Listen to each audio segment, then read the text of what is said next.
Au wakati mnaanza mahusiano, si mlikuwa mnaonana kwenye glass? I see you in a glass, I don't sleep. Alafu umeniota, alafu unasema hujalala. Wewe ni mwongo. Nimekuota, alafu sentence iliyoisha ulisema unajua silali kwa ajili yako. Sasa umeniotaje kama haulali? Alafu yule aliyekuota anakuita sweetheart, leo anasema mbwa we nimekuchoka. Ni yule mzuri amegeuka kuwa mbaya. Huyu mbaya anaweza kugeuzwa kuwa mzuri. Shida sio yeye, lililoko ndani yake. Sasa changamoto yako wewe, unafunga na kibwebwe, unashughulika naye, itakushinda hiyo ndoa. Alafu unasema bora ningeolewa na yule Michael. Na mke wa Michael anatamani angeolewa na mume wako.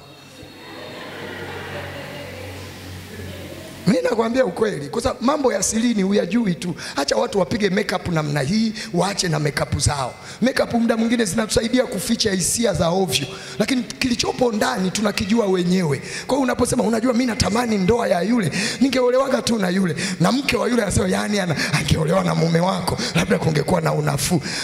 Hakuna kilicho kibaya hapa wala kizuri. Shida ni roho ikishashughulikiwa ikakaa sahihi, hata mbaya anakuwa mzuri. Bwana asifiwe. Bwana asifiwe. Sasa Biblia inasema hapa, kwa maana kushindana kwetu sisi si juu ya damu na nyama, bali ni